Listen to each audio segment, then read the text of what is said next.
പ്രിയപ്പെട്ടവരെ, ഒരു മനുഷ്യൻ്റെ ജീവിതത്തിൽ ഒരിക്കലും മറക്കാൻ കഴിയാത്ത, മറക്കാൻ പാടില്ലാത്ത ഒരു ദിവസമാണ് സത്യത്തിൽ വിവാഹത്തിൻ്റെ ദിവസം. അതിലേക്കുള്ള ഒരു പ്രവേശനമാണ്, അതിൻ്റെ ഒരു ഒരുക്കമാണ്, അതിൻ്റെ ഒരു ഉറപ്പാണ് സത്യത്തിൽ വിവാഹ നിശ്ചയം എന്ന് പറയുന്നത്. എന്താണ് വിവാഹം, എന്തിനാണ് വിവാഹം, എന്ന് വരെയാണ് വിവാഹം, വിവാഹിതരുടെ ധർമ്മം എന്താണ്, വിവാഹത്തിൻ്റെ ആത്മീക മർമ്മം എന്താണ്, ഇത്യാദി എല്ലാ ചോദ്യങ്ങൾക്കും വ്യക്തമായ മറുപടി നൽകുന്ന ഒരു പുസ്തകമാണ് വിശുദ്ധ സത്യ വേദപുസ്തകം. നമ്മൾ ഈ പുസ്തകം കരങ്ങളിൽ എടുക്കുമ്പോൾ കേവലം നമ്മുടെ ഒരു മതഗ്രന്ഥം എന്ന ചിന്തയ്ക്കപ്പുറത്ത് മനുഷ്യ ജീവിതത്തിൻ്റെ സമസ്ത മേഖലകളെയും സ്പർശിക്കുന്ന ഒരു പുസ്തകമാണ് വിശുദ്ധ വേദപുസ്തകം. ഒരു പക്ഷേ ഇതിനകത്ത് വന്നിട്ടുള്ള ആർക്കെങ്കിലും, ചിലർക്കെങ്കിലും ആ പുസ്തകത്തെ ആ നിലയിൽ പരിചയമില്ലെങ്കിൽ ഞാൻ വിശുദ്ധ ഗ്രന്ഥം നിങ്ങൾക്ക് ശുപാർശ ചെയ്യുന്നു. നിങ്ങളുടെ ജീവിതത്തിൻ്റെ ഏത് മേഖലകളെയും പണിയാനും, നിങ്ങളെ നല്ല മനുഷ്യരാക്കി തീർക്കാനും, നിങ്ങളുടെ ജീവിതത്തെ വിജയത്തിലേക്ക് നടത്താനും ഈ വിശുദ്ധ പുസ്തകത്തിന് കഴിയുമെന്നത് തെളിയിക്കപ്പെട്ടിട്ടുള്ള ഒരു സത്യമാണ്. അമേരിക്കയിലെ അലാസ്ക യൂണിവേഴ്സിറ്റിയിലെ 2000-ഓളം കുടുംബങ്ങളിൽ അനേകം ദിവസങ്ങൾ, മാസങ്ങൾ, മണിക്കൂറുകൾ ചെലവഴിച്ച് ഗവേഷകന്മാർ ഫാമിലി എൻറിച്ച്മെന്റിനെ സംബന്ധിച്ച് ഒരു പഠനം നടത്തി. ആ പഠനമെല്ലാം കൂടെ 1000 പേജ് വരുന്ന ഒരു പഠന റിപ്പോർട്ടാണ് പുറത്തു കൊണ്ടുവന്നത്. ആ 1000 പേജ് വരുന്ന പഠന റിപ്പോർട്ടുകളെ 7 പോയിന്റുകളായി കാച്ചി കുറുക്കി എടുത്തിട്ടുണ്ട്. 7 പോയിന്റുകളാക്കി, അതിനെ നട്ട്ഷെൽ എന്ന് പറയാവുന്നത്. സത്യത്തിൽ ഞാനത് കുറിച്ചു വെച്ചിട്ടുണ്ട്. അതെല്ലാം പറയാനല്ല ഞാൻ അത് പറഞ്ഞത്, ഒരു കാര്യം പറയാൻ വേണ്ടിയാണ്. സഹോദരങ്ങളെ, മണിക്കൂർ കണക്കിന് വളരെ അറിവും കഴിവും ജ്ഞാനവുമുള്ള ഈ രംഗത്ത് പ്രഗത്ഭന്മാരായ ആളുകൾ നടത്തിയ ഗവേഷണത്തിൽ അവർ കണ്ടെത്തിയ 1000 പേജ് വരുന്ന പഠന റിപ്പോർട്ടിൽ കാച്ചിക്കുറുക്കിയെടുത്ത 7 പോയിന്റുകളിൽ ഒരെണ്ണം പോലും വിശുദ്ധ വേദപുസ്തകം നൂറ്റാണ്ടുകളായി നമ്മുടെ മുമ്പിൽ കൈകാര്യം ചെയ്യുന്നതിനപ്പുറത്തൊന്നുകൂടെ കണ്ടെത്താൻ അവർക്ക് സാധിച്ചിട്ടില്ല. എന്ന് പറഞ്ഞാൽ അവർ കണ്ടെത്തിയ എല്ലാ കാര്യങ്ങളും ഈ പുസ്തകം നൂറ്റാണ്ടുകളായി നമ്മോട് സംവദിച്ചു കൊണ്ടിരിക്കുന്ന സത്യമാണ്. അതുകൊണ്ട് ഞാൻ ധൈര്യപൂർവ്വം പറയുന്നു, കുടുംബജീവിതത്തെ സംബന്ധിച്ച് ഏറ്റവും നല്ല മാർഗദർശനം നൽകുന്നത് ദൈവത്തിൻ്റെ വചനമാണ്. ഈ മക്കൾ ഇരുവരും ആ പുസ്തകം വിശ്വസിക്കുന്നവരും അതിൻ്റെ പ്രമാണങ്ങളെ ഹൃദയത്തിൽ ഏറ്റുകൊള്ളുന്നവരുമാണ് എന്നതിൽ ഏറെ സന്തോഷമുണ്ട്. ഇത് കേവലം നിങ്ങളെ സ്വർഗത്തിലേക്ക് നടത്തുന്നത് മാത്രമല്ല, നിശ്ചയമായും പ്രധാന പ്രമേയം അതായിരിക്കുമ്പോൾ തന്നെ ഈ പുസ്തകം അവിടെ എത്തുന്നതുവരെ ഈ ഭൂമിയിൽ എങ്ങനെ വിജയകരമായൊരു കുടുംബജീവിതം നയിക്കാം എന്നുകൂടെ നിങ്ങളെ പഠിപ്പിക്കുന്ന, നമ്മെ ഉപദേശിക്കുന്ന പുസ്തകമാണ്. അതുകൊണ്ട് ഇത് രണ്ടും വളരെ പ്രധാനപ്പെട്ടതാണ്. ഈ 2 സന്ദേശങ്ങളും നമുക്ക് നൽകുന്നത് ദൈവത്തിൻ്റെ വചനമാണ്. വിവാഹ നിശ്ചയമാണ് ഇന്ന്. ഒരു വളരെ ഭാഗ്യമുള്ള ആളുകളാണ്, അധിക സമയമില്ല വിവാഹത്തിനിടയിൽ. പണ്ടൊക്കെ നമ്മുടെയൊക്കെ കാലത്ത് ഇന്നത്തെ പോലെ മൊബൈൽ ഫോണും ഇല്ല, ആശയവിനിമയ മാർഗങ്ങൾ വളരെ പരിമിതമായ കാലത്ത് കല്യാണം ഉറപ്പിച്ചേച്ച് പോയാൽ പിന്നെ കല്യാണ ദിവസമാണ് കാണുന്നത്. അത് ചിലപ്പോൾ ആഴ്ചകളും മാസങ്ങളും ഒക്കെ കഴിഞ്ഞാണ് അത് സംഭവിച്ചിരുന്നത്. ഇന്നത്തെ തലമുറ അങ്ങനെ വലിയ അപരിചിതത്വമൊന്നുമില്ല അവർക്ക് വിവാഹത്തോടുള്ള ബന്ധത്തിൽ. കാരണം അവർക്ക് എപ്പോഴും സംവദിക്കാനും ആശയവിനിമയം നടത്താനും ഒക്കെയുള്ള അവസരങ്ങൾ ഇന്നുണ്ട്. കാത്തിരിപ്പിന് വളരെ സമയങ്ങൾ വളരെ കുറവാണ് നിങ്ങൾക്ക്, നല്ല കാര്യം. പക്ഷെ ഒരു കാര്യം ശ്രദ്ധിക്കണം, ഇനിയുള്ള 1-2 ദിവസം വളരെ പ്രധാനപ്പെട്ട ഒരു സമയമാണെന്ന് നിങ്ങൾ മനസ്സിലാക്കണം. നമ്മൾ വിശുദ്ധ വേദപുസ്തകം വായിക്കുമ്പോൾ വെളിപ്പാട് പുസ്തകം 21-ാം അധ്യായത്തിൻ്റെ 2-ാമത്തെ വാക്യത്തിൽ ഇങ്ങനെ വായിക്കുന്നുണ്ട്: പുതിയ യെരുശലേം എന്ന വിശുദ്ധ നഗരം ഭർത്താവിനായി അലങ്കരിച്ചിട്ടുള്ള മണവാട്ടിയെ പോലെ ഒരുങ്ങി ദൈവസന്നിധി, സ്വർഗത്തിൽ നിന്ന്, ദൈവസന്നിധിയിൽ നിന്ന് തന്നെ ഇറങ്ങി വന്നത് ഞാൻ കണ്ടു. ആ വാക്യം ഒന്ന് ശ്രദ്ധിക്കണം. ഞാൻ പുതിയ യെരുശലേമിനെ കുറിച്ചും നിത്യതയെക്കുറിച്ചും ഒന്നും പറയാൻ അല്ല വാക്യം വായിച്ചത്. അതിനകത്തെ ഒരാശയം നിങ്ങൾ ശ്രദ്ധിക്കുക. ഭർത്താവിനായി അലങ്കരിച്ചിട്ടുള്ള മണവാട്ടിയെ പോലെ ഒരുങ്ങി, ആ പ്രയോഗം ശ്രദ്ധിക്കുക. ഒരു ഭർത്താവിനെ സ്വീകരിക്കാൻ ഒരു ഭാര്യ, ഒരു മണവാട്ടി, ഒരു മണവാളനെ സ്വീകരിക്കാൻ ഒരു ഒരുക്കം ആവശ്യമുണ്ട് എന്ന വാക്യം നമ്മോട് പറയുന്നു. അപ്പോൾ ഒരു ഭർത്താവിൻ്റെ കൂടെ ജീവിക്കാൻ വ്യൂല, നിശ്ചയമായി നിനക്ക് ചില ഒരുക്കങ്ങൾ ആവശ്യമുണ്ട്. ജോനാഥൻ, ഒരു ഭാര്യയുടെ കൂടെ ജീവിക്കാൻ നിശ്ചയമായി ഒരു ഒരുക്കം ആവശ്യമുണ്ട്. ചില നാളുകൾക്ക് മുമ്പ് ഈ കോവിഡ് സമയത്ത് ഞങ്ങളെ ചില ദൈവദാസന്മാർ ഈ ഓൺലൈനിലൂടെ ചില പ്രോഗ്രാമുകൾ നടത്തിയപ്പോൾ ഒരു ദിവസത്തെ പ്രധാനപ്പെട്ട ഒരു സന്ദേശം, ഒരു തീമെന്ന് പറയുന്നത് കുടുംബജീവിതമായിരുന്നു. കുടുംബജീവിതത്തെ എങ്ങനെ പരിപോഷിപ്പിക്കാം. അപ്പം 2-3 ദൈവദാസന്മാരവിടെ ചോദ്യങ്ങൾക്ക് വേദപുസ്തക വീക്ഷണത്തിൽ മറുപടി പറയുന്ന ഒരു സന്ദർഭം. ഞാൻ ഒരാളോട് ചോദിച്ചൊരു ചോദ്യം, എന്തുകൊണ്ട് വളരെ പ്രതീക്ഷയോടെ ഒരുക്കത്തോടെ കുടുംബജീവിതത്തിലേക്ക് പ്രവേശിക്കുന്ന പല കുടുംബ ബന്ധങ്ങളും അസ്വസ്ഥപ്പെടുന്നു, പിന്നത്തേതിൽ ചിലത് തകർന്നു പോകുന്നു? എന്തുകൊണ്ടാണ് അത് സംഭവിക്കുന്നത്? ആരും തകരാൻ വേണ്ടിയല്ല ആ ജീവിത സരണിയിലേക്ക് പ്രവേശിക്കുന്നത്.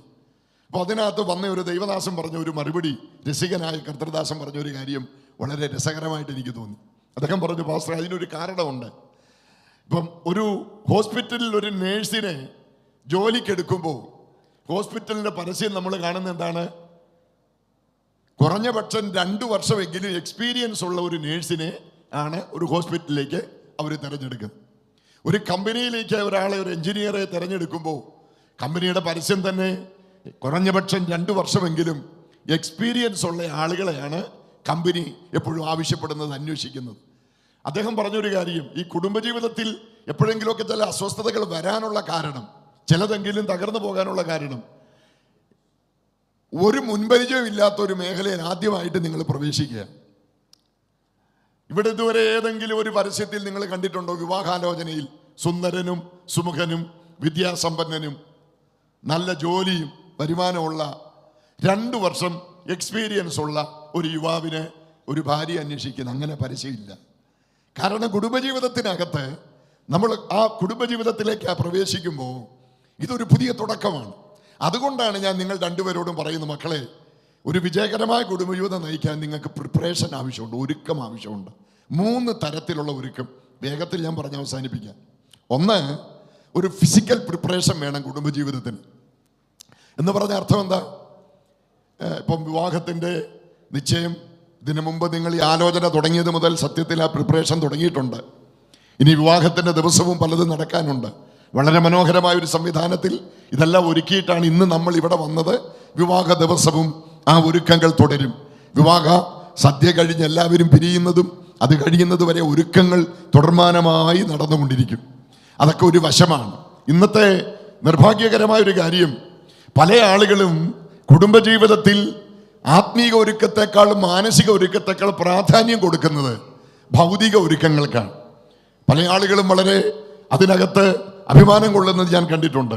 അതൊക്കെ നല്ലതാണ്, എല്ലാം നന്നായിരിക്കണം, നന്നായി മാന്യമായി ക്രമീകരിക്കപ്പെടേണ്ട ഒരു കാര്യമാണ് വിവാഹ ശുശ്രൂഷ എന്ന് എബ്രായ ലേഖനം 13:4 എഴുതിയിട്ടുണ്ട്, ഇല്ലേ? Marriage is to be held in honour. വളരെ ബഹുമാനത്തോടെ നടത്തപ്പെടേണ്ട ഒന്നാണ് വിവാഹമെന്ന് തന്നെ പല പരിഭാഷകളിൽ എഴുതിയിട്ടുണ്ട്. എനിക്കതിനകത്തൊന്നും അഭിപ്രായ വ്യത്യാസമില്ല. പക്ഷേ നിങ്ങൾ അറിയണം, കോടികളും ലക്ഷങ്ങളും മുടക്കി നടത്തുന്ന ഫിസിക്കൽ പ്രിപ്പറേഷൻ നടത്തിയ പല വിവാഹങ്ങളും അധിക നാളുകൾ കഴിയുന്നതിന് മുമ്പ് തകർന്ന വാർത്ത കൂടെ നമ്മൾ കേൾക്കുന്നുണ്ട്. എന്താണ് അതിന് കാരണം? വിവാഹത്തിന് മുടക്കുന്ന പണമോ അതിൻ്റെ പ്രൗഢികളോ അല്ല കുടുംബജീവിതത്തെ, വിവാഹബന്ധത്തെ നിലനിർത്തുന്നത്. അതിന് അപ്പുറത്ത് ചിലതോടുണ്ട്. 2, ഒരു മെൻ്റൽ പ്രിപ്പറേഷനാണ്. പൂനായിൽ ജനിച്ചു വളർന്നത് അവിടാണോ? അല്ലെങ്കിലും ചെറിയ കാലം മുതൽ അവിടാണ്, അല്ലേ ബിയോല? യോനാഥാൻ്റെ കുടുംബം ദോഹയിലാണ്. 2 പേരും 2 സാഹചര്യങ്ങളിൽ ജനിക്കുകയോ ജീവിക്കുകയോ വളരുകയോ ചെയ്ത ആളുകൾ. ബിയോല, നീ വളർന്ന വീട്ടിൽ നിന്ന് മറ്റൊരു വീട്ടിലേക്ക് നീ ചെല്ലാൻ പോവുക. അടുത്ത ദിവസം നീ ആ കുടുംബത്തിൽ ഒരു അംഗമായിട്ട് ചെല്ലാൻ പോവുക. അതിനെന്തു വേണം? ഒരു മാനസിക തയ്യാറെടുപ്പ് വേണം, കേട്ടോ. ഈ പല പെൺപിള്ളാരെയും കല്യാണം കഴിച്ച് അയച്ചാൽ അവർ ഭർത്തൃ വീട്ടിലാണ് ശരീരമെങ്കിലും മനസ്സ് പലപ്പോഴും അപ്പം വീട്ടിലാണ്, അല്ലേ? ഒന്ന് പറഞ്ഞ് 2 അവരന്നേരം അപ്പനെ വിളിക്കും, അമ്മയെ വിളിക്കും. ഞാൻ എൻ്റെ വീട്ടിൽ പോകുമെന്ന് പറയും. ഏതാ ഇനി മുതൽ നിൻ്റെ വീട്? ഉടമ്പടി ചെയ്ത് കഴിഞ്ഞ് യോനാഥാൻ്റെ കൂടെ താമസം തുടങ്ങിയാൽ പിന്നെ ആ വീട് അവൻ്റെ വീട് തന്നെയാണ് മോളുടെ വീട്. 2 പേർക്കും അത് വീടാണ്. എൻ്റേതെന്ന ഒരു സങ്കല്പത്തിൽ നിന്ന് നമ്മുടേതെന്ന ഒരു കാഴ്ചപ്പാടിലേക്ക് നിങ്ങൾ വരാൻ പോവുകയാണ്. അപ്പം ഇതുവരെ പരിചയമില്ലാത്ത ഒരു പുരുഷൻ്റെ കൂടെ ജീവിക്കാൻ മാനസികമായി ഭാര്യയെ ആകാൻ പോകുന്ന ബ്യൂല തയ്യാറാകണം. ഒരു മെന്റൽ പ്രിപ്പറേഷൻ. ജോനാഥാനോട് ഞാൻ അത് തന്നെ പറയുന്നു. നിനക്ക് മുൻ പരിചയമില്ലാത്ത, ഒരുപക്ഷെ വിവാഹാലോചനയ്ക്ക് ശേഷം ഉള്ള പരിചയമേ ഉള്ളൂ. നീ ഒരു സ്ത്രീയുടെ കൂടെ ജീവിക്കാൻ പോകുമ്പോൾ അവളുടെ കൂടെ ജീവിക്കാൻ വിജയകരമായ ആ ജീവിതം മുമ്പോട്ട് കൊണ്ടുപോകണമെങ്കിൽ ഒരു മെന്റൽ പ്രിപ്പറേഷൻ ആവശ്യമുണ്ട്. വേദപുസ്തകവും നമ്മോടത് പറയുന്നുണ്ട്. മത്തായി സുവിശേഷം 19-ാം അധ്യായത്തിൽ കർത്താവ് അതിനെക്കുറിച്ച് പറയുന്നുണ്ട്. 3-4 വാക്യങ്ങളില്ലേ ഭർത്താവിനോട് പറയുന്നു, വിട്ടുപിരിഞ്ഞ് അപ്പനെയും അമ്മയും വിട്ടുപിരിഞ്ഞ് ഭാര്യയോട് പറ്റിച്ചേരണം. അതാണ്, അതിനുള്ള തയ്യാറെടുപ്പുണ്ടാകണം. അപ്പനമ്മമാരെ വിട്ടുപിരിയുകയും വേണം, അപ്പനമ്മമാർ മക്കളെ വിട്ടു കൊടുക്കുകയും വേണം. ഇത് രണ്ടും പ്രധാനപ്പെട്ട കാര്യം. വിട്ടുപിരിയാൻ നിങ്ങൾ തയ്യാറാകണം, വിട്ടുകൊടുക്കാൻ നിങ്ങളും തയ്യാറാകണം. ഇത് രണ്ടും കൂടെ വന്നാൽ കുറച്ചുകൂടി എളുപ്പമാണ് ജീവിതം. അപ്പോൾ ഒരു മെന്റൽ പ്രിപ്പറേഷൻ. ഇനി അതുപോലെ തന്നെ ഭാര്യയോടും അത് പറയുന്നുണ്ട് 45-ാം സങ്കീർത്തനത്തിൽ ഇല്ലേ, അല്ലയോ കുമാരി കേൾക്ക, നോക്കുക, ചെവി ചായിക്ക, സ്വജനത്തെയും നിന്റെ പിതൃഭവനത്തെയും മറക്ക, അപ്പോൾ രാജാവ് നിന്റെ സൗന്ദര്യത്തെ ആഗ്രഹിക്കും, അവൻ നിന്റെ നാഥനല്ലോ. അപ്പൊ രണ്ടുപേരും മാനസികമായി ഒരു പുതിയ കുടുംബം സ്ഥാപിക്കത്തക്ക നിലയിൽ, ഒന്നിച്ച് ജീവിക്കത്തക്ക നിലയിൽ ഒരു മാനസിക തയ്യാറെടുപ്പ് നിങ്ങളുടെ രണ്ടുപേരുടെ ഭാഗത്ത് ആവശ്യമുണ്ട്. 3, ഒരു സ്പിരിച്വൽ പ്രിപ്പറേഷൻ ഉണ്ട്. ആത്മീയമായ ഒരു ഒരുക്കം കുടുംബജീവിതത്തിൽ അതിന് വളരെ പ്രാധാന്യമുണ്ട്. നിങ്ങളുടെ വിദ്യാഭ്യാസമോ നിങ്ങളുടെ വരുമാനമോ നിങ്ങളുടെ സൗന്ദര്യമോ ആരോഗ്യമോ ഒന്നും പോരാ വിജയകരമായ ഒരു കുടുംബജീവിതം നയിക്കാൻ. അതിനപ്പുറത്ത് ചിലത് കൂടെ ആവശ്യമുണ്ട്. അപ്പോസ്തല പ്രവൃത്തികൾ 16-34 വാക്യത്തിൽ നമ്മൾ വായിക്കുന്നത് എന്താണ്? ദൈവത്തിൽ വിശ്വസിച്ചതിനാൽ അവർ വീടടക്കം ആനന്ദിച്ചു. നിങ്ങൾ മക്കളെ ശ്രദ്ധിക്കണം. ഒരു സർക്കാർ ഉദ്യോഗസ്ഥൻ, ഒരു ജയിൽ സൂപ്രണ്ട്, വരുമാനത്തിന് കുറവില്ല, അധികാര ചിഹ്നമായി അരയിൽ വാൾ തൂക്കാൻ അവന് കഴിയുമായിരുന്നു. സമൂഹം അംഗീകരിച്ച ഒരു സ്ഥാനം, പദവി അവനുണ്ട്. പക്ഷേ അവൻ്റെ കുടുംബത്തെക്കുറിച്ച് എഴുതിയിരിക്കുന്നത് അവൻ വാങ്ങിയ ശമ്പളത്തിനോ അവൻ്റെ അധികാരത്തിനോ സമൂഹത്തിൽ അവനുള്ള സ്ഥാനത്തിനോ ഒന്നും അവൻ്റെ കുടുംബജീവിതത്തിൽ ആനന്ദം കൊണ്ടുവരാൻ സാധിച്ചില്ല. അവൻ്റെ വീട് ആനന്ദിച്ചത് ക്രിസ്തു എന്ന് അവൻ്റെ ജീവിതത്തിലേക്ക്, ഭവനത്തിലേക്ക് വന്നോ ആ ദിവസമായിരുന്നു. അതുകൊണ്ട് ഞാൻ നിങ്ങൾ രണ്ടുപേരോട് പറയുന്നു, കുടുംബജീവിതത്തിൽ ആത്മീയ എല്ലാ നിലയിലും സന്തോഷവും സംതൃപ്തമായൊരു ജീവിതം നയിക്കാൻ ആഗ്രഹിക്കുന്നെങ്കിൽ അതിന് ഒരാത്മീക ഘടകമുണ്ട്. പത്രോസിന്റെ 1-ാം ലേഖനം 3-ാം അധ്യായം 7-ാം വാക്യം, ഭർത്താവ് എന്ന നിലയിൽ ഭർത്താവാകാൻ പോകുന്ന ജോനാഥാന് ഞാൻ ശുപാർശ ചെയ്ത് ആ വാക്യം ഒന്ന് ഓർപ്പിക്കുന്നു. അതിനകത്ത് ഏറ്റവും പ്രധാനപ്പെട്ട ഒരു കാര്യം പറയുന്നത്, do not hinder your prayer. നിങ്ങളുടെ പ്രാർത്ഥനയ്ക്ക് മുടക്കം വരുത്തരുത്. നിങ്ങൾ ശ്രദ്ധിക്കണം. കുടുംബജീവിതം അനുഗ്രഹിക്കപ്പെടണമെങ്കിൽ പ്രാർത്ഥനയ്ക്ക് ഒരു വലിയ സ്ഥാനമുണ്ട്, ഒരു സ്പിരിച്വൽ ആസ്പെക്റ്റ് ഉണ്ട്, ഒരു ആത്മീക ഘടകമുണ്ട്. എല്ലാ നല്ല ബന്ധങ്ങളുടെ പുറകിലും ഉണ്ടാകണമെന്നാണ് ഈ വിശുദ്ധ വേദപുസ്തകം നമ്മെ പഠിപ്പിക്കുന്നത്. അതുകൊണ്ട് രണ്ടുപേരും ആ കാര്യം ശ്രദ്ധിക്കുക. എന്താണ് ആത്മീക പ്രിപ്പറേഷൻ, സ്പിരിച്വൽ പ്രിപ്പറേഷൻ എന്ന് പറയുന്നത്? ദൈവവചനത്തിൽ വിവാഹത്തെക്കുറിച്ചുള്ള ഗൗരവമായ ഉപദേശങ്ങൾ നിങ്ങൾ പഠിക്കണം. വ്യക്തിപരമായൊരു ഭർത്താവ് എന്ന നിലയിൽ, ഒരു ഭാര്യ എന്ന നിലയിൽ നിങ്ങളുടെ കടപ്പാടുകളെക്കുറിച്ച് നിങ്ങൾക്ക് നല്ല ബോധ്യമുണ്ടായിരിക്കണം. അത് തിരുവെടുത്ത് വ്യക്തമാക്കുന്നുണ്ട്. ഞാൻ രണ്ടുപേർക്കും ഒരു വേദഭാഗം ശുപാർശ ചെയ്യാം. കഴിയുമെങ്കിൽ ഈ ദിവസങ്ങളിൽ നല്ലപോലെ ഒന്ന് ആവർത്തിച്ച് വായിച്ച് മനസ്സിലതൊന്ന് കുറിക്കൊള്ളണം. ഭർത്താവാകാൻ പോകുന്ന ജോനാഥാന് ഞാനിപ്പോൾ പറഞ്ഞ 1 Peter chapter 3 verse 7, 1 പത്രോസ് 3:7, ഞാൻ ബ്യൂലയ്ക്ക് ശുപാർശ ചെയ്യുന്ന ഒരു വേദഭാഗം തീത്തോസിന്റെ ലേഖനം 2-ാം അധ്യായം 4-5 വാക്യങ്ങളാണ്. 4-5 വാക്യങ്ങൾ വളരെ പ്രധാനപ്പെട്ട കാര്യമാണ്. ഭർത്താവിനോട് 4 കാര്യം പറയുന്നു പത്രോസിന്റെ ലേഖനത്തിൽ, ഭാര്യയോട് 8 കാര്യം പറയുന്നു തീത്തോസിന്റെ ലേഖനത്തിൽ. അപ്പോൾ ആർക്കാ കൂടുതൽ ഉത്തരവാദിത്തം? വലിയ വിഷമമാണെന്ന് തോന്നുന്നു ഇല്ലേ 8 കാര്യമൊക്കെ എങ്ങനെ അനുസരിച്ച്. പക്ഷേ ആദ്യത്തെ ഒറ്റ കാര്യം ശ്രദ്ധിച്ചാൽ മതി, പോളെ കുടുംബജീവിതം അനുഗ്രഹിക്കപ്പെടും. എന്താണെന്നറിയോ? ആദ്യത്തെ കാര്യം എഴുതിയിരിക്കുന്നത്, ഭർത്താവിനോട് പ്രിയമുള്ളവളായിരിക്കാൻ നിനക്ക് തീരുമാനിച്ചാൽ ബാക്കിയെല്ലാം എളുപ്പമായി. ഈ ഡ്യൂട്ടീസൊക്കെ ഭാരമായിട്ട് വരുന്ന എപ്പോഴാണെന്നറിയോ? സ്നേഹമില്ലാത്തതുകൊണ്ട്. സ്നേഹമില്ലാത്തവർ ഇന്ന് വായിച്ച വേദഭാഗം ഓർമ്മയുണ്ടോ? ഇപ്പം ദൈവദാസനോട് വായിച്ചത് 1 Corinthians chapter 13. മറക്കരുത് ഒരിക്കലോ വേദഭാഗം കേട്ടോ. 1 Corinthians ലേഖനം 13-ാം അധ്യായം. അതിൻ്റെ അവസാനത്തെ വാക്യം ഞാൻ നിങ്ങൾക്ക് രണ്ടുപേർക്കും നിങ്ങളെ ഒന്ന് ഓർപ്പിക്കുകയാണ്. രണ്ടുപേര് ശ്രദ്ധിക്കണം. അപ്പോൾ നിങ്ങൾ വിചാരിക്കുക അതെല്ലാം സ്വർഗവുമായി ബന്ധപ്പെട്ട കാര്യമല്ലാണോ, വിശ്വാസം പ്രത്യാശ അല്ല. ഞാൻ കുടുംബജീവിതത്തിൻ്റെ കോണ്ടെക്സ്റ്റിൽ ആ വാക്യം നിങ്ങൾക്കൊന്ന് പരിചയപ്പെടുത്തുകയാണ്. 1 Corinthians 13-ാം വാക്യം. എന്താ വാക്യം? ആകയാൽ വിശ്വാസം, പ്രത്യാശ, സ്നേഹം, ഇവ മൂന്നും നിലനിൽക്കുന്നു. ഇവയിൽ വലിയതോ? അപ്പൊ 3 പ്രധാന വാക്കുകൾ. ഒന്ന്, വിശ്വാസം. എന്താണ് വിശ്വാസത്തിന്റെ പ്രസക്തി? രണ്ടുപേരോട് ഞാൻ പറയുന്നു, അതിന് 2 വശമുണ്ട്. ഒന്ന്, കർത്താവ് പറഞ്ഞു, ദൈവത്തിൽ വിശ്വസിപ്പീൻ, എന്നിലും വിശ്വസിപ്പീൻ. കർത്താവിലുള്ള ദൈവത്തിലുള്ള വിശ്വാസം നിങ്ങൾക്ക് 2 പേർക്കും അതുണ്ട്. നിങ്ങൾ ഒരു ആത്മീക പൈതൃകമുള്ള കുടുംബത്തിൽ ജനിച്ചു വളർന്ന മക്കളാണ്. കർത്താവിൽ നിങ്ങൾ വിശ്വസിക്കുന്നു, കർത്താവിനെ നിങ്ങൾ സ്നേഹിക്കുന്ന, നല്ല കാര്യം. പക്ഷേ മക്കളെ, 2 പേരും അറിയണം, കർത്താവിനെ സ്നേഹിക്കുന്നത് കൊണ്ട് മാത്രം കുടുംബജീവിതം നന്നാകുകയല്ല, മറിച്ച് ജീവിത പങ്കാളികൾ തമ്മിൽ സ്നേഹിക്കണം. ഞാൻ പ്രത്യേകിച്ച് ബ്യൂലയോട് പറയുന്നു, സദൃശ്യവാക്യങ്ങൾ 31-ാം അധ്യായം 11-ാം വാക്യം, സാമർഥ്യമുള്ള ഒരു ഭാര്യയുടെ യോഗ്യത പറയുന്നിടത്ത് അവിടെ എഴുതിയിരിക്കുന്ന കാര്യം എന്താണെന്നറിയോ? ഒരു കാര്യം, അവളുടെ ഭർത്താവിൻ്റെ ഹൃദയം അവളെ വിശ്വസിക്കുന്നു. 2 പേരും ദൈവത്തിൽ വിശ്വസിക്കണം. അപ്പോൾ തന്നെ 2 പേരും എന്ത് ചെയ്യണം? പരസ്പരം വിശ്വസിക്കണം.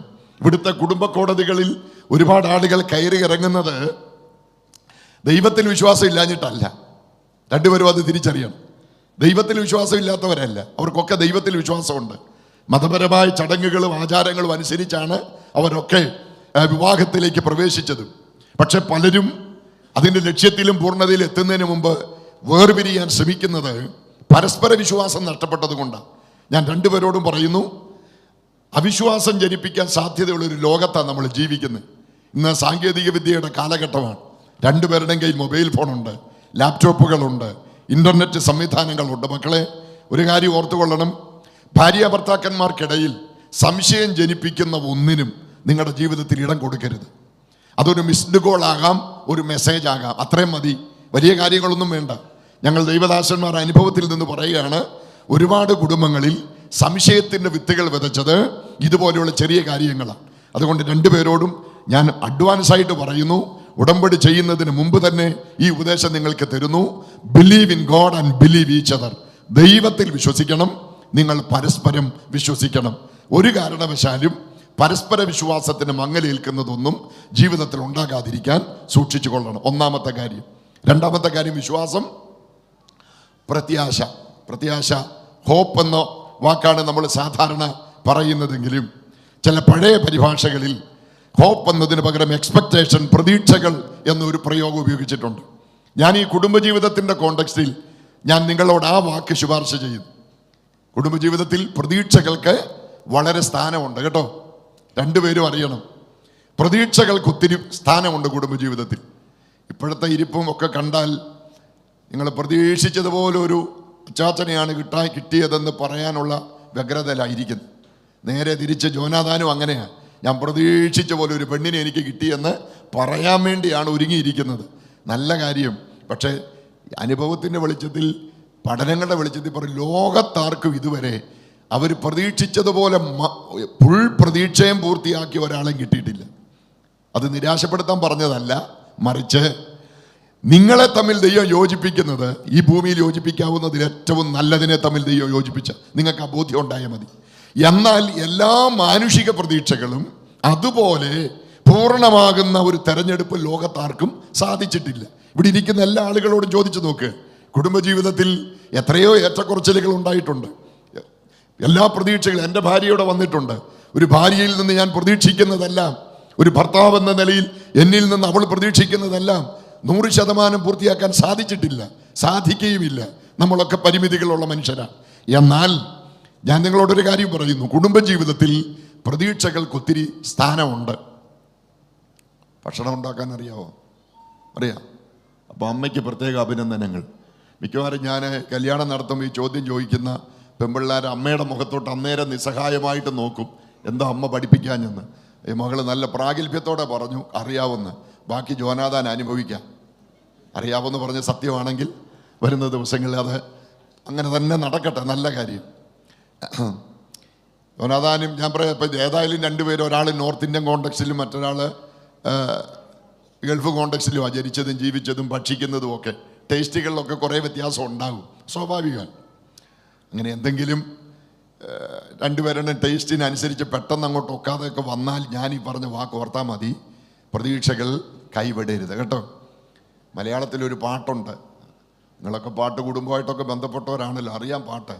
എല്ലാ പ്രതികൂലങ്ങളും മാറും, ശുഭദിനം ആഗതമാകും, തളരാതെ നിന്നാൽ പതറാതെ നിന്നാൽ ലജ്ജിച്ചു പോകയില്ല നാം. ഒത്തിരി പാടേണ്ടി വരുമ്പോളാ ഇത് അങ്ങോട്ടും ഇങ്ങോട്ടും. ഞാൻ ഈ കല്യാണം പലയിടത്തും നടത്തിച്ച് ഇടയ്ക്ക് ഇത് പറഞ്ഞിട്ടുള്ള ഇടത്ത് പുറത്ത് വന്നപ്പോൾ എന്നോട് ചില ആളുകളെ ചോദിച്ചിട്ടുണ്ട്, പാസ്റ്റർ ഈ പാട്ട് പാടിയിട്ട് എത്ര കാലമായി? ഞാൻ പറഞ്ഞു, ഇന്ന് രാവിലെ കൂടെ പാടി വെച്ചാണ് ഞാൻ ഈ കല്യാണം നടത്താൻ വന്നത്. അതിന് കാരണം ഇത് എല്ലാവരോടും ചോദിച്ചു നോക്കേ, ഇതൊക്കെ സത്യമാണ് മക്കളെ.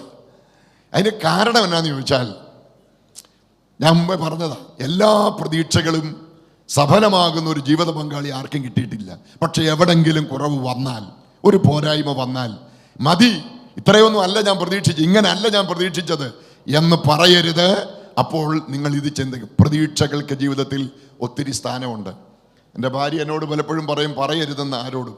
ഞങ്ങൾ രണ്ടും കൂടെ കുടുംബജീവിതം തുടങ്ങിയ കാലത്ത്, അന്ന് തമിഴ്നാട്ടിൽ പാട്ടവയിൽ നീലഗിരിയിൽ ഒരു വാടക വീട്ടിൽ താമസിക്കുക. ഞാനും അവൾ ഈ പറഞ്ഞ പോലെ രണ്ട് പാചക രീതികളാണ്. ഞങ്ങൾ ഈ തെക്കിൻ്റെ ഭക്ഷണ രീതി ശീലിച്ച ആളുകൾ, അവർ വടക്കൻ സ്റ്റൈല്. ഇപ്പോൾ കല്യാണമൊക്കെ കഴിഞ്ഞ് ഞങ്ങൾ രണ്ടും കൂടെ ആദ്യമായിട്ടൊരു വാടക വീട്ടിൽ ചെന്ന് താമസിച്ച് ആദ്യത്തെ ദിവസം ഭക്ഷണം ഉണ്ടാക്കി ബ്രേക്ക്ഫാസ്റ്റിന്. എൻ്റെ ഭാര്യയെ ശ്രമിച്ചത് പുട്ടുണ്ടാക്കാനാണ്. അവൾ പഠിച്ച പണി 18 നോക്കിയിട്ടും പുട്ടായിട്ട് നേരെ നിൽക്കുന്നില്ല. എത്ര പ്രാവശ്യം ഉണ്ടാക്കി കുത്തിയിട്ടതെല്ലാം പൊടിഞ്ഞു പോയി. അപ്പം ഞാനാണെങ്കിൽ കണ്ടിട്ടുള്ളത് എൻ്റെ അമ്മ ഉണ്ടാക്കിയത് ഒരു ഇച്ചിരി ചുറ്റികയും കൂടെ ഉണ്ടെങ്കിൽ പൊട്ടിക്കാവുന്ന സൈസ് കടുപ്പമുള്ള അമ്മാതിരി പുട്ട്. അപ്പം എനിക്കിതങ്ങോട്ട് അവസാനം വളരെ ദയനീയമായിട്ട് അവൾ എന്നോട് പറഞ്ഞ ഒരു കാര്യമുണ്ട്, ഇനിയിപ്പം ഞാൻ എത്ര നേരെ നിൽക്കുന്ന പുട്ടുണ്ടാക്കി തന്നാലും തിന്നാൻ നേരത്തെ പൊടിച്ചല്ലേ തിന്നാൻ പറ്റുള്ളൂ. സത്യത്തിൽ അതിനകത്ത് ഞാൻ വീണു. ഞാൻ സമ്മതിച്ചു, ശരിയാണ്. അതിൻ്റെ അർത്ഥം ഇപ്പം ആരും തെറ്റിദ്ധരിക്കരുത്. എനിക്ക് തോന്നുന്നു ഇപ്പം ഞങ്ങളുടെ മലപ്പുറം ജില്ലയിൽ തന്നെ ഏറ്റവും നല്ല പുട്ടുണ്ടാക്കുന്ന ആളാണ് അവളെ. മോശമല്ല. ചിലതൊക്കെ എപ്പോഴും നമ്മുടെ പ്രതീക്ഷയ്ക്കൊത്ത് ആകണമെന്നില്ലെന്ന് ഞാൻ പറഞ്ഞു. നമ്മൾ ശീലിച്ച ചില ശീലങ്ങൾ, നമ്മുടെ ചില ചര്യകൾ ഒക്കെ സംഭവിക്കാം, ആർക്കും സംഭവിക്കാം. നീ ഇതൊക്കെ ഞാൻ പറഞ്ഞ അമ്മയോട് പോയി ചോദിച്ചാൽ മതി, അങ്ങനെ ആയിരുന്നു നിങ്ങളുടെ കാര്യം. എല്ലാവർക്കും ഇതുപോലുള്ള ജീവിത അനുഭവങ്ങളുണ്ട്. അപ്പോൾ പ്രതീക്ഷകൾ കൈവിടരുത് കേട്ടോ. ആ പാട്ടും കൂടെ പഠിച്ചു വെച്ചോണം, അത് ഇടയ്ക്കിടയ്ക്ക് പാടുകയും കൂടെ ചെയ്തോണം. ദൈവത്തിന് മഹത്വമാകും, നിങ്ങൾക്കൊരാശ്വാസമാകും. മൂന്നാമത്തെ വാക്ക് സ്നേഹം, വിശ്വാസം, പ്രത്യാശ, സ്നേഹം. ഞാൻ അധികം നീട്ടുന്നില്ല മക്കളെ. കുടുംബജീവിതം അനുഗ്രഹിക്കപ്പെടാൻ ഇത് മൂന്നും അനിവാര്യമാണ്. ദൈവത്തിൽ വിശ്വസിക്കുന്നതോടൊപ്പം പരസ്പരം വിശ്വസിക്കണം. നിങ്ങൾ ലോകത്തിൻ്റെ ഏത് രാജ്യത്ത് പാർത്താലും നിങ്ങൾക്ക് അന്യോന്യം പറയാൻ തൻ്റെ ഇടം ഉണ്ടാകണം. എനിക്കെൻ്റെ ഭർത്താവിനെ അറിയാം, എനിക്കെൻ്റെ ഭാര്യയെ അറിയാം. അത്ര ഒരു വിശ്വാസം ആർജിക്കാൻ കഴിഞ്ഞാൽ നിങ്ങൾ കുടുംബജീവിതത്തിൽ വിജയിക്കും. 2, പ്രതീക്ഷകളെ കൈവിടരുത്. 3, സ്നേഹം. എന്താ സ്നേഹം? നമുക്കിന്ന് കാണുന്ന സിനിമയിലും സീരിയലിലും കാണുന്ന സീനുകളൊന്നും അല്ല യഥാർത്ഥ സ്നേഹം. ഇവിടെ വായിച്ച 1 കൊരിന്ത്യർ 13-ാം അധ്യായം, അതിനകത്ത് എഴുതിയിട്ടുണ്ട് സാക്ഷാൽ സ്നേഹം എന്താണ്. ഉലകം കണ്ട ഒരുപാട് മഹാരഥന്മാരും കവികളും സാഹിത്യകാരന്മാരും സ്നേഹത്തെ നിർവചിക്കാൻ ശ്രമിച്ചിട്ടുണ്ട്. ഇന്നും അതിൻ്റെ പൂർണ്ണതയിലെത്താൻ ആർക്കും സാധിച്ചിട്ടില്ല. എന്നാൽ യഥാർത്ഥ സ്നേഹം എന്തെന്ന് വെളിപ്പെടുത്തുന്ന അധ്യായമാണ് 1 കൊരിന്ത്യൻസ് ചാപ്റ്റർ 13. നിങ്ങളത് നന്നായി വായിക്കണം. ആ സ്നേഹം പ്രാക്ടീസ് ചെയ്യാൻ ശ്രമിക്കണം. ആ സ്നേഹം നമ്മൾ കാണുന്നത് നമ്മുടെ കർത്താവിൻ്റെ കാൽവറി ക്രൂശിലാണ്. മക്കളെ, സഹിക്കുന്ന സ്നേഹം, ക്ഷമിക്കുന്ന സ്നേഹം, പൊറുക്കുന്ന സ്നേഹം, കണക്കിടാത്ത സ്നേഹം, കണക്കെടുപ്പ് നടത്താത്ത സ്നേഹം, എല്ലാം സഹിക്കുന്ന സ്നേഹം. അങ്ങനെ ഒരു സ്നേഹം ലോകത്തൊരിടത്തുമില്ല. എല്ലാം കണ്ടീഷണൽ ലവ് ആണ്. നീ എന്നെ സ്നേഹിച്ചാൽ ഞാൻ നിന്നെ സ്നേഹിക്കാം, നീ എനിക്കത് ചെയ്താൽ ഞാൻ നിനക്കത് തിരിച്ചു തരാം. ഇത് പറയുന്ന ലോകത്ത് അൺകണ്ടീഷണലായി നമ്മെ സ്നേഹിച്ച ഒരു സ്നേഹമുണ്ട്. എന്നെ കേൾക്കുന്ന എൻ്റെ സഹോദരങ്ങളോടും ഒരു ദൈവദാസൻ എന്ന നിലയിൽ ഞാൻ പറയുന്നു, സഹോദരങ്ങളെ, ലോകത്തിൽ നിന്ന് കാണുന്നതൊന്നുമല്ല യഥാർത്ഥ സ്നേഹം. ഇവിടെ അത് അനുഭവിക്കുന്ന ഒത്തിരി ആളുകൾ ഇതിനകത്തിരിപ്പുണ്ട്. ആർക്കും വേണ്ടാതെ കിടന്ന്, ആരാലും പരിഗണിക്കപ്പെടാതെ കിടന്ന്, എല്ലാവരാലും ത്യജിക്കപ്പെട്ട് കിടന്ന് നമ്മളെയൊക്കെ സ്നേഹിച്ച് മാർവോട് ചേർത്ത ഒരു സ്നേഹമുണ്ട്. അത് മഹിമ വിട്ട് ഇറങ്ങി വന്ന് ജീവനെ തന്ന് രക്തം തന്ന് ആമേൻ മരണത്തോളം നമ്മെ സ്നേഹിച്ച നമ്മുടെ പ്രാണനാഥനായ യേശുവിൻ്റെ സ്നേഹമാണ്. ആ സ്നേഹം വർണ്ണിക്കാതിരിക്കാൻ ഞങ്ങൾക്ക് സുവിശേഷകന്മാർക്ക് ഒരിക്കലും ആവില്ല. ഈ വേദിയിൽ ഞാൻ നിൽക്കുന്നത്, ഈ വാക്ക് പറയാൻ എനിക്ക് കരുത്ത് കിട്ടിയത് എന്നെ യേശു സ്നേഹിച്ചത് കൊണ്ടാണ്. മറ്റൊന്നും അതിൻ്റെ മാനദണ്ഡമല്ല. എന്നെ സ്നേഹിച്ച ക്രിസ്തുവിൻ്റെ സ്നേഹം. എന്നോട് തിരുവെടുത്ത് പറയുന്നത്, ആസ് എ ഹസ്ബൻഡ്, ഒരു ഭർത്താവ് എന്ന നിലയിൽ ഞാൻ ആ സ്നേഹമാണ് എൻ്റെ ഭാര്യയ്ക്ക് നൽകേണ്ടത്, അതുപോലെ സ്നേഹിക്കാൻ. അപ്പോൾ സ്നേഹത്തിൻ്റെ ഒരു റോൾ മോഡൽ കർത്താവ് നമ്മുടെ മുമ്പിലുണ്ട്. അവിടുന്ന് നമ്മെ സ്നേഹിച്ച സ്നേഹം നമ്മുടെ മുമ്പിലുണ്ട്. അതുകൊണ്ട് ഇവിടുത്തെ ഒരു സിനിമയുടെയും ഒരു എപ്പിസോഡുകളും നിങ്ങൾ ഫോളോ ചെയ്യേണ്ടതില്ല. കാൽവരിയിൽ നിങ്ങളെ കണ്ട, നിങ്ങളെ സ്നേഹിച്ച, ജീവനെ തന്ന് സ്നേഹിച്ച രക്ഷകന്റെ സ്നേഹം ഒന്ന് പ്രാക്ടീസ് ചെയ്യാൻ നോക്കിക്കേ, നിങ്ങളുടെ ജീവിതം അനുഗ്രഹിക്കപ്പെടും. ഏറ്റവും വിജയകരമായൊരു കുടുംബ ജീവിതത്തിന് കർത്താവ് നിങ്ങൾക്ക് എല്ലാ അനുഗ്രഹങ്ങളും നൽകട്ടെ. ദൈവത്തിന് സ്തോത്രം. രണ്ടുപേരോടും പറയുന്നു, കല്യാണം കഴിഞ്ഞു കഴിഞ്ഞാൽ പിന്നെ ഇന്നത്തെ സ്വാതന്ത്ര്യമൊക്കെ പോകും. പേടിപ്പിക്കാൻ പറയുന്നതല്ല. കാരണം കൊരിന്തി ലേഖനത്തിൽ 7-ാം അധ്യായത്തിൽ എഴുതിയിട്ടുണ്ട്, ന്യായപ്രമാണത്താൽ എന്ത് ചെയ്യാൻ പോവാ? ബന്ധിക്കപ്പെടാൻ പോവാ അല്ലേ? റോമാലേഖനം 7:2 ഭർത്താവുള്ള സ്ത്രീ ഭർത്താവ് ജീവിച്ചിരിക്കുന്ന കാലത്തോളം ഭർത്തൃ ന്യായപ്രമാണത്താൽ ബന്ധിക്കപ്പെട്ടിരിക്കും. അപ്പോൾ ഒരു ചെറിയ ബന്ധനമുണ്ട്. രണ്ടുപേർക്കും ഒരു ഇച്ചിരി നിയന്ത്രണങ്ങളൊക്കെ നിശ്ചയമായിട്ടും ഉണ്ടാകും, ഉണ്ടായേ പറ്റൂ. അത് കുടുംബജീവിതത്തിൻ്റെ ഒരു അഭിവാജ്യ ഘടകമാണ്. പിന്നെ ഒരു വലിയ കടപ്പാടിലേക്ക് വരാൻ പോകും. ഞാനെല്ലാം വിശദീകരിക്കുന്നില്ല. രണ്ടുപേരോടും പറയുന്നു, നിങ്ങളെക്കുറിച്ചുള്ള കടപ്പാടുകൾ നിങ്ങൾ രണ്ടുപേരും തിരിച്ചറിയണം കേട്ടോ. ഒരു ഭാര്യ എന്ന നിലയിൽ ചെല്ലാൻ പോകുന്ന വീട്ടിൽ മോളുടെ കടപ്പാട് ഭർത്താവിനോട് എങ്ങനെ നിവർത്തിക്കണം, മാതാപിതാക്കളോട് എങ്ങനെ നിവർത്തിക്കണം, നീ ചെന്ന ഭവനത്തിൽ സഹോദരങ്ങളോട് എങ്ങനെ നിവർത്തിക്കണം, നീ ആരാധിക്കുന്ന ദൈവസഭയിൽ, നീ ജീവിക്കുന്ന സമൂഹത്തിൽ, നിന്നെ സ്നേഹിക്കുന്ന കർത്താവിനോട് എങ്ങനെ നമ്മുടെ കർത്തവ്യങ്ങൾ നിർവഹിക്കണം, എല്ലാം വിശദമാക്കുന്നുണ്ട് വേദപുസ്തകത്തിനകത്ത്. ഒറ്റ ദൃഷ്ടാന്തം കൂടെ പറഞ്ഞ് ഞാൻ ആ ഭാഗം വിടാം. ഒരിക്കൽ കല്യാണം കഴിഞ്ഞ ഒരു പെങ്കൊച്ച് ഭർത്തൃ വീട്ടിൽ ചെന്നു. കല്യാണം കഴിഞ്ഞ് അമ്മാവിയമ്മ ഇച്ചിരി മിടുക്കിയായ ഒരു അമ്മയായിരുന്നു. വലിയ തിരക്കൊക്കെ കഴിഞ്ഞ് എല്ലാവരും പിരിഞ്ഞു പോയി, വീട്ടുകാർ മാത്രം ശേഷിച്ചപ്പം അമ്മായിയമ്മ മോളെ വിളിച്ചിരുത്തി പറഞ്ഞു, മോളെ വീട്ടിൽ വന്നിരിക്കുക, ഞാൻ ഈ വീടിനെക്കുറിച്ചൊക്കെ ഒന്ന് പരിചയപ്പെടുത്തി തരാം. വീടിനെക്കുറിച്ച് പരിചയപ്പെടുത്തി കൊടുത്തു. എന്താണ് പരിചയപ്പെടും? അമ്മായിയമ്മ പറഞ്ഞു, ഈ വീട്ടിലെ എൻ്റെ ഭർത്താവ്, നിൻ്റെ ഫാദറിൻലോയാണ് ഇവിടുത്തെ വിദേശകാര്യ വകുപ്പ് കൈകാര്യം ചെയ്യുന്നത്. കാരണം അദ്ദേഹം വിദേശത്താണ്. നിൻ്റെ ഭർത്താവാണ് ഇവിടുത്തെ പൊതുമരാമത്തിന് ചുമതല, വാടക പിരിക്കുന്നതും പണിയെടുപ്പിക്കുന്നതും കാര്യങ്ങളൊക്കെ ചെയ്യുന്നത് നിൻ്റെ ഭർത്താവാണ്. ഒരു തെല്ല് ഗമേൽ അമ്മായിയമ്മ പറഞ്ഞു, ഞാനാണ് ഇവിടുത്തെ ആഭ്യന്തര മന്ത്രി, ആഭ്യന്തര കാര്യമെല്ലാം ഞാനാണ് കൈകാര്യം ചെയ്യും. എന്നുവെച്ച് പെങ്കൊച്ചിനെ ഒന്ന് പരീക്ഷിക്കാൻ ഈ അമ്മായിയമ്മ ചോദിച്ചു, ആട്ടെ ഇതാണ് ഞങ്ങളുടെ കുടുംബത്തിൻ്റെ ഒരു സിറ്റുവേഷൻ, മോളിപ്പോൾ ഈ വീട്ടിലോട്ട് വന്നിരിക്കുക, മോക്കിവിടെ ഏത് വകുപ്പാണ് വേണ്ടിയെന്ന് ചോദിച്ചു. കൊച്ചിച്ചനോട് മിടിക്കുകയായിരുന്നു. അവളൊന്ന് ആലോചിച്ചു പറഞ്ഞു, പ്രധാനപ്പെട്ട സ്ഥാനങ്ങളെല്ലാം നിങ്ങൾ വീതിച്ചെടുത്ത സ്ഥിതിക്ക് ഞാൻ ഇവിടുത്തെ പ്രതിപക്ഷ നേതാവായിരുന്നോളാന്ന് പറഞ്ഞു. സത്യം പറഞ്ഞാൽ ഇന്ന് ഒരുപാട് കുടുംബങ്ങളിൽ പെൺപിള്ളേര് മരുമക്കള് പ്രതിപക്ഷ നേതാവും അമ്മാവിയമ്മ ഭരണപക്ഷ നേതാവുമാണ്. ഞാൻ മനസ്സിലാക്കുന്നിടത്തോളം അങ്ങനെ ഒരു പോസ്റ്റ് അവിടെ ഒഴിവില്ല കേട്ടോ. അതല്ല മോളുടെ പോസ്റ്റ്. വളരെ വ്യക്തമായി വേദപുസ്തകം എഴുതിയിട്ടുണ്ട് കേട്ടോ നമ്മുടെ കർത്തവ്യങ്ങൾ. അതുകൊണ്ടാണ് തിരുവെഴുത്ത് പറയുന്നത്, ഭർത്താവ് ഭാര്യയ്ക്കും ഭാര്യ ഭർത്താവിനും കടംപെട്ടിരിക്കുന്നത് ചെയ്യട്ടെ. അത് പഠിക്കാനുള്ള സമയം ഉണ്ട്. 2-3 ദിവസം വീട്ടിൽ പോയി വായിക്കണം. ദൈവദാസന്മാർ വേണേൽ നിങ്ങളെ അതിന് സഹായിക്കും. അതുകൊണ്ട് കടപ്പാടുകൾ നന്നായി നിർവഹിക്കാൻ രണ്ടുപേരും ഉത്സാഹിക്കണം. ഇന്നിപ്പോൾ ഞങ്ങളെല്ലാവരും ഇവിടെ വന്നിട്ടുണ്ട്. ഞങ്ങൾ വന്നത് പ്രാർത്ഥിച്ച് ഒപ്പിടാൻ സഹായിച്ചു, എല്ലാം കഴിഞ്ഞു. ഇനി 2 ദിവസം കഴിഞ്ഞ് കർത്താവിൻ്റെ ദാസന്മാരെ നിങ്ങളുടെ കൈ പിടിപ്പിച്ച് കുടുംബജീവിതത്തിലേക്ക് നടത്തും. അന്നും കുറേ ആളുകൾ കൂടും.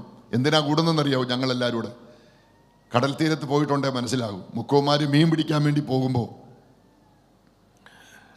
ഈ കരയെ നിൽക്കുന്ന ആൾക്കാരെല്ലാവരും കൂടെ വരും ഈ ബോട്ട് തള്ളി വെള്ളത്തിലിറക്കാൻ. ഏലസാ വിളിച്ച് വള്ളമോ ബോട്ടോ തള്ളി വെള്ളത്തിലിറക്കി. തള്ളിയവരെല്ലാം വള്ളം വെള്ളത്തിലിറങ്ങുമ്പം തള്ളിയവരെല്ലാം പുറകോട്ട് പോകും. ഇപ്പം ഈ ഇരിക്കുന്ന ആളുകളെല്ലാം തള്ളി വെള്ളത്തിലിറക്കാൻ വന്നിരിക്കുക. പേടിപ്പിക്കാൻ പറയല്ല, ഞങ്ങൾ ഈ തള്ളിയവരെല്ലാം തിരിച്ചു പോകും. മനസ്സിലായി? ഞങ്ങളെല്ലാം ഞങ്ങളുടെ വീടുകളിലോട്ട് പോകും. പക്ഷെ ഒരു കാര്യം മാത്രം ഞാൻ ഉറപ്പ് പറയാം, മക്കളെ, എത്ര തിരമാലകളും കൊടുങ്കാറ്റുമുള്ള ഈ സമുദ്രയാത്രയിൽ നിങ്ങൾ തനിച്ചല്ല, നിങ്ങളുടെ കർത്താവ് നിങ്ങളുടെ കൂടെയുണ്ട്.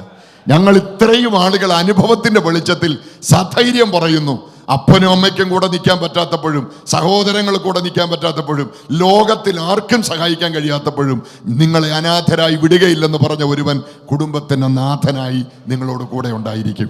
ആ കർത്താവിനോട് ചേർന്ന് ജയകരമായൊരു ജീവിതം നയിക്കാൻ ദൈവം കൃപ നൽകട്ടെ. 2 കൊരിന്ത്യർ ലേഖനം 11:2-3 വാക്യങ്ങൾ ഉദ്ധരിച്ച് ഞാൻ എൻ്റെ വാക്കുകൾ ഇവിടെ അവസാനിപ്പിക്കുന്നു. ദൈവത്തിന് സ്തോത്രം. പൗലോസ് വിവാഹ നിശ്ചയത്തെക്കുറിച്ച് പറയുന്ന ഒരു പ്രയോഗമുണ്ട്. ഞാൻ നിങ്ങളെക്കുറിച്ച് ദൈവത്തിൻ്റെ എരിവോടെ എരിയുന്നു. ഞാൻ ക്രിസ്തു എന്ന ഏകപുരുഷനെ നിങ്ങളെ നിർമ്മല കന്യകയായി ഏൽപ്പിപ്പാൻ വിവാഹ നിശ്ചയം ചെയ്തിരിക്കുന്നു. എന്നിട്ട് അടുത്ത വാക്യം അദ്ദേഹം പറയുന്നത്, നിങ്ങളുടെ മനസ്സ് ക്രിസ്തുവിനോടുള്ള ഏകാഗ്രതയും വിട്ട് വഷളായി പോകുമോ എന്ന് ഞാൻ ഭയപ്പെടുന്നു. ആ വാക്യം ശ്രദ്ധിക്കണം. ക്രിസ്തു എന്ന ഏക പുരുഷന് നിങ്ങളെ നിർമ്മല കന്യകയായി ഏൽപ്പിപ്പാൻ വിവാഹ നിശ്ചയം ചെയ്തിരിക്കുന്നു. പ്രിയപ്പെട്ട സഹോദരങ്ങളെ, ഇതൊരു വലിയ ആത്മീക സന്ദേശമാണ്. അതിൻ്റെ ഒരു പൂർണ്ണതയെക്കുറിച്ച് എഫേസ്യ ലേഖനം 5-ാം അധ്യായം 22 മുതൽ 33 വരെ വാക്യങ്ങളിൽ പൗലോസ് പറയുന്നുണ്ട്. ഇതേ കാര്യം അതിൻ്റെ പൂർണ്ണതയിലേക്ക് കൊണ്ടുവരുന്നു. ഭാര്യാഭർത്തൃ ബന്ധത്തിലേക്ക് വന്നിട്ട് ആ കാര്യം പൗലോസ് സൂചിപ്പിക്കുന്നു. ക്രിസ്തുവും സഭയും തമ്മിലുള്ള മഹനീയ ബന്ധത്തെക്കുറിച്ച് പറഞ്ഞുകൊണ്ട് ഞാൻ ഇവിടെ വന്നിരിക്കുന്ന എല്ലാവരോടും ഒരു വാക്ക് പറയുന്നു. ഇന്ന് പ്രിയപ്പെട്ട ജോനഥാനും ബ്യൂലയും വിവാഹ നിശ്ചയം കഴിഞ്ഞു. അടുത്ത 1-2 ദിവസങ്ങളിലേക്ക് വളരെ പ്രതീക്ഷയോടെ കാത്തിരിക്കുക. നമുക്കെല്ലാവർക്കും പതിവ് പോലെ നാളെയും മറ്റന്നാളും ഒക്കെ പോകും. ഇവർക്ക് അങ്ങനെ പോകുകയല്ല. ഇവർക്ക് ഈ 2 ദിവസം തള്ളി നീക്കാൻ ഭയങ്കര പ്രയാസമാണ്. സമയം പോകുന്നില്ല എന്ന് നിങ്ങൾ പറയും, ഞങ്ങളൊക്കെ പറയും സമയം വേഗം പോയി. കാത്തിരിപ്പിൻ്റെ ഒരു പ്രത്യേക അനുഭവം ഉണ്ട്. നല്ല കാര്യമാണ്, അത് മനസ്സിലാക്കുന്നതൊക്കെ നല്ലതാണ്. ഇവരെ സംബന്ധിച്ച് ഒരു കാത്തിരിപ്പിന് ഒരു പൂർണ്ണതയിലേക്ക് വരുന്ന ഒരു ദിവസമാണ് അടുത്ത ദിവസം, അവരുടെ വിവാഹത്തിൻ്റെ ദിവസം. ഇതൊരു മർമ്മമാണ്. പൗലോസ്ലീഹ പറയുന്നു, ക്രിസ്തുവും സഭയും തമ്മിലുള്ള മഹനീയ ബന്ധത്തിൻ്റെ ഒരു നിഴലായിട്ടാണ് ഈ ബന്ധം സൂചിപ്പിക്കുന്നത്. ആമേൻ. ഗൾഫിൽ നിന്ന് ജോനഥാൻ പൂനെ വരെ വന്ന് ബ്യൂലയെ കണ്ടാണ് ഈ കല്യാണം നിശ്ചയിച്ചതും അല്ലെങ്കിൽ ഉറപ്പിച്ചതും ഇന്നേ ദിവസം ഇവിടെ നമ്മളെല്ലാം കൂടി വന്നതും. തൻ്റെ ജീവിത പങ്കാളിയെ ചേർക്കാൻ കുറേ ദൂരം യാത്ര ചെയ്ത് അദ്ദേഹം വന്നത്. പക്ഷെ ഞാൻ നിങ്ങളോട് മറ്റൊരു കാര്യം പറയാം. ഒരാത്മമണവാളനെ കുറിച്ച് തിരുവെടുത്ത് പറയുന്നുണ്ട്. 1000-10,000ങ്ങളിൽ അതിസുന്ദരനായ ഒരുവൻ, അവൻ്റെ പേര് കർത്താവാണ്, നമ്മുടെ വാഴ്ത്തപ്പെട്ട കർത്താവ്. തൻ്റെ കാന്തയെ ചേർക്കാൻ യേശു വന്നത് സ്തോത്രം ഗൾഫിൽ നിന്ന് വന്നതുപോലെയല്ല. അവൻ 1000 നക്ഷത്രഗോളങ്ങൾക്കപ്പുറത്ത് സ്വർഗത്തിൽ നിന്ന് ഈ ഭൂമിയിലേക്ക് അവിടുന്ന് ഇറങ്ങി വന്നു. തന്നെത്താൻ നമുക്ക് വേണ്ടി ഏൽപ്പിച്ചു തന്നു. ജീവനെ നമുക്ക് വേണ്ടി മറുവിലയായി തന്നു. പാവന രക്തം കൊണ്ട് പാപങ്ങളെ കഴുകി തൻ്റെ ഹൃദയത്തിനൊത്ത ഒരു കാന്തയെ രൂപപ്പെടുത്താൻ യേശു തന്നെത്താൻ നമുക്ക് വേണ്ടി ഏൽപ്പിച്ചു തന്നു. ആ ക്രിസ്തു ഇനിയും മടങ്ങി വരും. എന്തിനു വേണ്ടി? വിവാഹ നിശ്ചയം കഴിഞ്ഞ തൻ്റെ സഭയെ തൻ്റെ അടുക്കൽ എന്നേക്കുമായി ചേർത്ത് കൊള്ളാൻ. അതാണ് ദൈവസഭയുടെ ഏറ്റവും വലിയ പ്രത്യാശ, വലിയ പ്രതീക്ഷ. ആ നല്ല പ്രത്യാശയെ ഉള്ളിൽ താലോലിക്കുന്ന എല്ലാ ദൈവമക്കളെ ഓർത്ത് ഞാൻ ദൈവത്തിന് സ്തോത്രം പറയുന്നു. നമ്മുടെ കരങ്ങളൊന്ന് ഉയർത്തി നമ്മുടെ ദൈവത്തിന് മഹത്വം കൊടുക്കാം. അനധിവിദൂര ഭാവിയിൽ നമ്മുടെ പ്രാണനാഥൻ വരും തൻ്റെ വീട്ടിൽ നമ്മളെ ചേർക്കാൻ. ദൈവത്തിന് സ്തോത്രം. ഇന്ന് യേശുവുമായി വ്യക്തിപരമായി ഇതുവരെ അങ്ങനെ ഒരു പരിചയം, അങ്ങനെ ഒരു ബന്ധം സ്ഥാപിച്ചിട്ടില്ലാത്ത ആരെങ്കിലും ഇവിടെ എന്നെ കേൾക്കുന്നെങ്കിൽ ഈ മക്കൾക്ക് ഇന്നുള്ളതിൻ്റെ എത്രയോ ഇരട്ടി സന്തോഷമാണ് യേശു നിങ്ങളുടെ ജീവിതത്തിൽ കർത്താവും രക്ഷകരുമായി വന്നാൽ നിങ്ങളിൽ സംഭവിക്കുന്നത്. ലോകത്തിലെ എല്ലാ ബന്ധങ്ങളും മരണം കൊണ്ട് അവസാനിക്കുമ്പോൾ മരണത്താൽ മറയാത്ത മകൾ സ്നേഹപ്രഭയാൽ പിരിയാ ബന്ധമാണ് ക്രിസ്തുവിൽ നമുക്ക് ലഭ്യമാകുന്നത്. ആ ബന്ധം ഇതുവരെ ജീവിതത്തിൽ സ്ഥാപിക്കാത്ത ആരെങ്കിലും ഉണ്ടെങ്കിൽ ഈ സുന്ദര ദിനത്തിൽ, സഹോദരൻ, ഇവരുടെ ഈ സന്തോഷ ദിനത്തിൽ നമുക്ക് അതിനേക്കാൾ ആ വലിയ സന്തോഷം യേശുവുമായുള്ള ബന്ധത്തിലൂടെ അനുഭവിക്കാൻ ദൈവം നിങ്ങൾക്കിടയാക്കട്ടെ. കർത്താവിൻ്റെ വരവിൽ ഇവിടെ വന്നിരിക്കുന്ന ആരും കൈവിടപ്പെട്ടു പോകാതെ കർത്താവിൻ്റെ കാഹളനാദത്തെങ്കിൽ എടുക്കപ്പെടുന്നവരുടെ കൂട്ടത്തിൽ എല്ലാവരും കാണപ്പെടട്ടെ എന്ന് ആശംസിച്ചുകൊണ്ട് ഈ പ്രിയ മക്കൾക്ക് എല്ലാ നിലയിലും അനുഗ്രഹ സമ്പുഷ്ടമായ സന്തോഷ സമ്പൂർണമായ ഒരു കുടുംബജീവിതം അഡ്വാൻസായി ആശംസിച്ചുകൊണ്ട് എൻ്റെ വാക്കുകൾക്ക് വിരാമം കുറിക്കുന്നു.